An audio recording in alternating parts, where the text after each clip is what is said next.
Hello students, good morning. आज mathematics में algebra अर्थात बीजगणित में सबसे बेसिक बातों की चर्चा करेंगे। तो चलिए स्टार्ट करते हैं। सबसे बेसिक पदों के बारे में जानकारी प्राप्त करें। तो सबसे पहले हम चलेंगे चर अथवा चल पदों के बारे में जानकारी प्राप्त करने। तो चर अथवा चल दोनों एक ही चीज़ है, चर अथवा चल। इंग्लिश में उसे कहते हैं वेरिएबल्स। तो वेरिएबल्स क्या होते हैं? जिनका मूल्य अथवा जिसकी कीमत निश्चित नहीं होती है, एक फिक्स नहीं होती है, वो बदलती रहती है, हर बार अलग अलग हो जाती है, उन्हें चर अथवा चल कहते हैं। जैसे कि सामान्य बोलचाल की भाषा में आपने सुना होगा कि मेरे पास कुछ रुपए हैं। तो कुछ का अर्थ क्या होता है? कुछ का कोई एक निश्चित अर्थ नहीं है, तब हम उसे चर पद कहते हैं। और संकेत में हम उसे x, y अथवा z अथवा a to z में से कोई भी एक शब्द ले लेते हैं और उसे दर्शाते हैं। ठीक है, तो इन्हीं शब्दों को हम कहते हैं चर पद अथवा चल। अर्थात x, y या z कहीं भी बीजगणित में आवे तो वो समझ जाओगे कि वो है चर पद। जबकि बिल्कुल इसका अपोजिट है अचर अथवा अचल, जिनका मूल्य अथवा जिसकी कीमत निश्चित होती है, उन सभी को हम अचर अथवा अचल कहते हैं। तो जितनी भी संख्याएं हैं, जितने भी अंक हैं, उन सब की कीमत पहले से निश्चित है। जैसे कि 18 है, 18। तो 18 मीन्स 18 फिक्स है उसकी कीमत, वो कभी 19 या कभी 20 नहीं हो सकता। लेकिन यहाँ पर आपने देखा कि कुछ रुपए हैं, तो कुछ मतलब कितना? मान लेते हैं कि कुछ मतलब आपकी जेब में 50 रुपये हों तो उसे कुछ का मतलब 50 बोलेंगे, 50 बोलेंगे। लेकिन ये भी तो हो सकता है ना, कुछ का मतलब 2 रुपये हो तो उसे 2 भी कहेंगे। तो यहाँ कुछ का अर्थ यानी कि चर पद का मूल्य बदल रहा है, जबकि अचर का मूल्य, अचर की कीमत बदल नहीं रही है। 18 है तो 18 ही रहेगा, वो 19 या 20 नहीं हो सकता, या 17 भी नहीं हो सकता।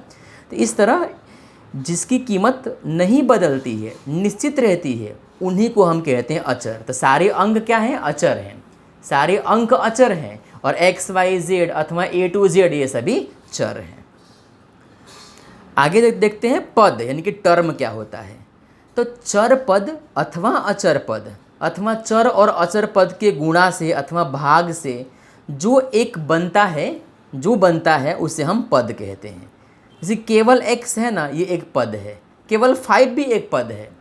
लेकिन अगर x और 5 का मल्टीप्लाई कर दें, गुणा कर दें, तो क्या बन जाएगा? 5x। 5x में चर भी है और अचर भी है। तो इन दोनों के गुणा से प्राप्त जो हुआ वो कहलाएगा पद, यानी 5x भी एक पद है। ऐसे x डिवाइड बाई 5 यानी x बटे 5, तो x बटे 5 एक पद है। 5 डिवाइड बाई x यानी 5 बटे x भी एक दूसरा पद है। तो इस तरह चर, केवल चर होगा तो भी पद कहलाएगा, केवल अचर होगा संख्या तो भी एक पद है बीजगणित में, और चर और अचर का गुणा हो जावे तो जो बनेगा वो भी एक पद कहलाएगा, टर्म कहलाएगा। इसके अलावा चर पद में अचर पद का भाग दो अथवा अचर पद में चर पद का भाग दो, जैसा भी हो, उन्हें हम कहते हैं पद। इस प्रकार से 5x या x divide by 5, 5 by x ये सभी पद कहलाते हैं। और पद कहाँ से अलग हो जाते हैं? प्लस अथवा माइनस से, यानी बीच में प्लस अथवा माइनस हो वहाँ से पद अलग हो जाते हैं। जैसे कि 5x + 2 लिखा हो तो 5x अलग पद है और 2 अलग पद है। 5x अलग टर्म है और 2 अलग टर्म है। आगे बढ़ते हैं कि एक पद यानी कि एक पदी, ठीक है, मोनोमियल किसे कहते हैं?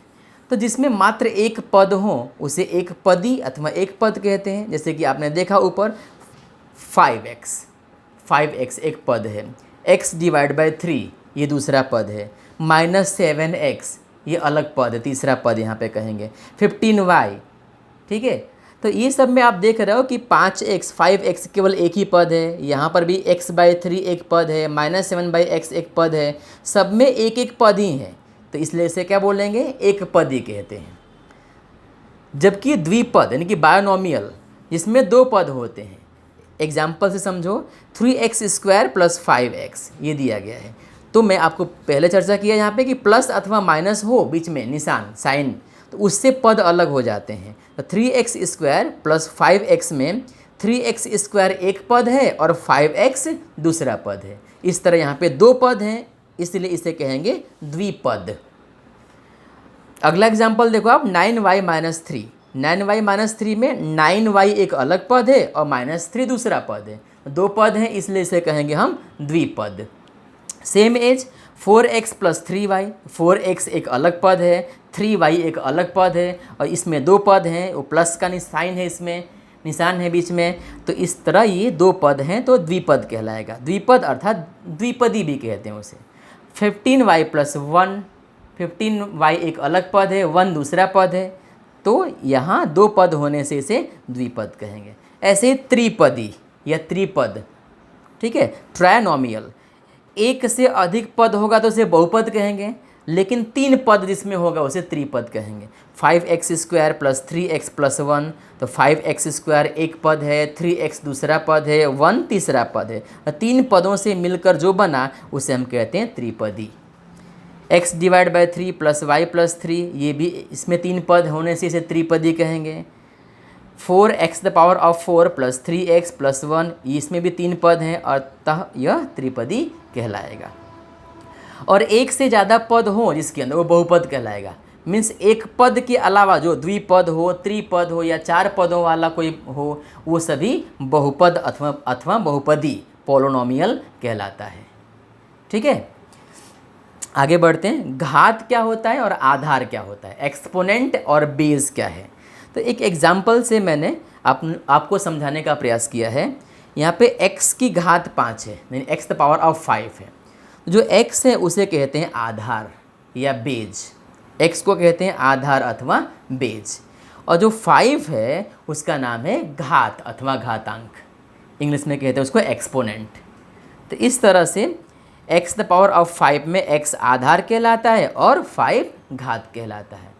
तो ऐसी कोई रचना हो, ऐसा कोई भी जब पद आवे आपके सामने, तो जो ऊपर होता है यहाँ पर साइड में ऊपर की तरफ, वो घात कहलाता है, और जिस पर होता है वो घात, वो आधार कहलाता है, यानी बेज कहलाता है। तो ये एक पूरा पद बन जाएगा x⁵, जिसके अंदर घातांक अलग होगा और आधार अलग होगा। ठीक है, आगे देखते हैं। जो घात स्वरूप की संख्या होती है, उन संख्याओं का क्या अर्थ है और उन्हें हम पुनरावर्ती गुणा के स्वरूप में कैसे दर्शा सकते हैं, इसके बारे में आगे पढ़ें।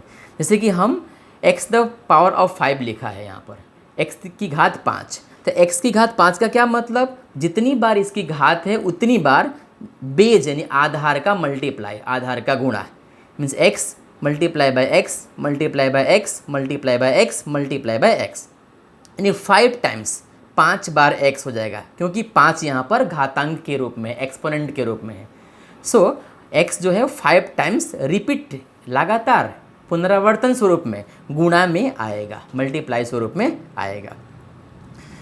जैसे कि 10⁻² है, तो 10⁻² का मतलब क्या होगा, 10 × 10, 10 में 10 का गुणा, तो वो आ जाएगा 100।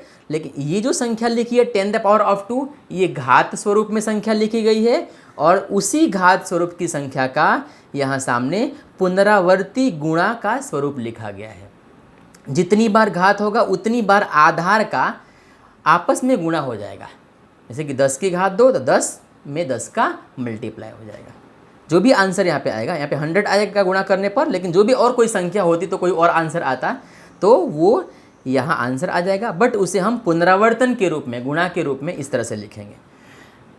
अगला है 2y⁻3, 2y की घात 3, तो 2 तो अंक है, 2 यहाँ पे अंक लिख दिया। y की घात 3 का मतलब y गुणा y, मीन्स y 3 बार आपस में रिपीट में गुणा हो जाएगा, मल्टीप्लाई हो जाएगा, तो उसे हम घात वाली संख्या को, घात स्वरूप की संख्या को पुनरावर्तन गुणा के स्वरूप में इस तरह से लिख सकते हैं।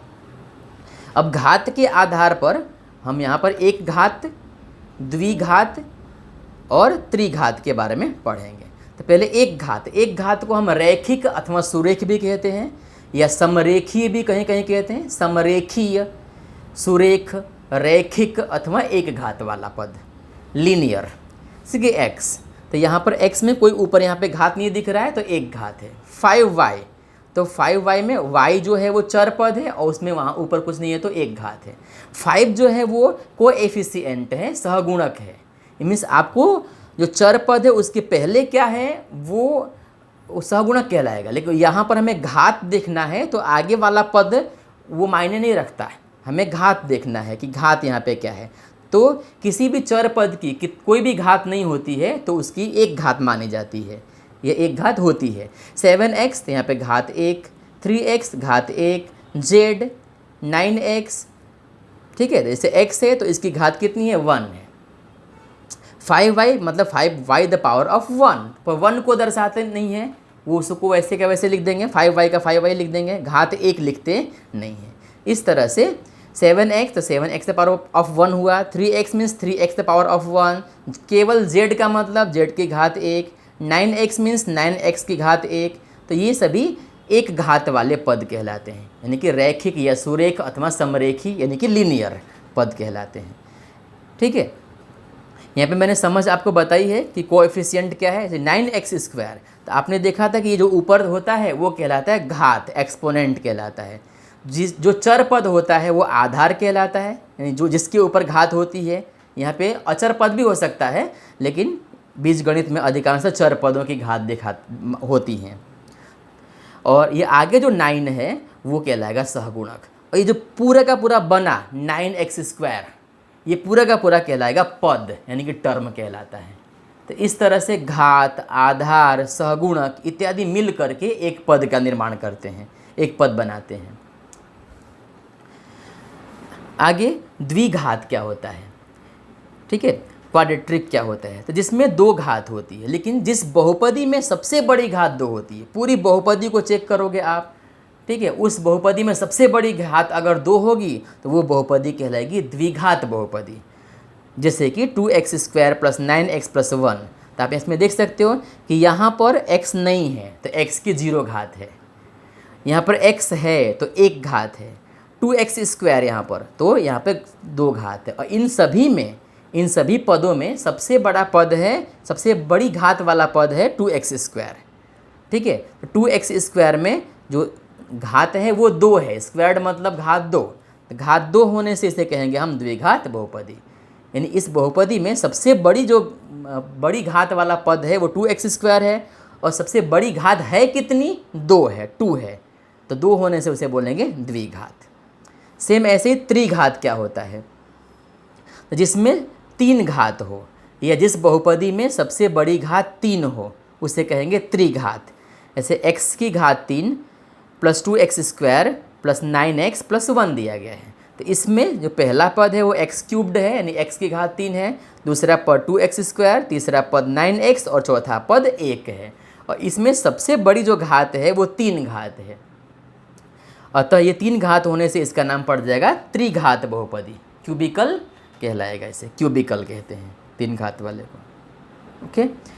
अब बहुत सारे विद्यार्थियों को ये प्रॉब्लम पड़ती है कि सर बहुपद क्या होता है और समीकरण क्या होता है। तो एकदम इजी है, अगर बराबर का निशान नहीं दिया गया है, केवल सिंपल सा अलग अलग पदों को प्लस अथवा माइनस में मतलब जोड़ दिया गया हो या घटा दिया गया, ऐसे लिख दिया गया है सिंपल तरीके से, तो वो बहुपद कहलाता है।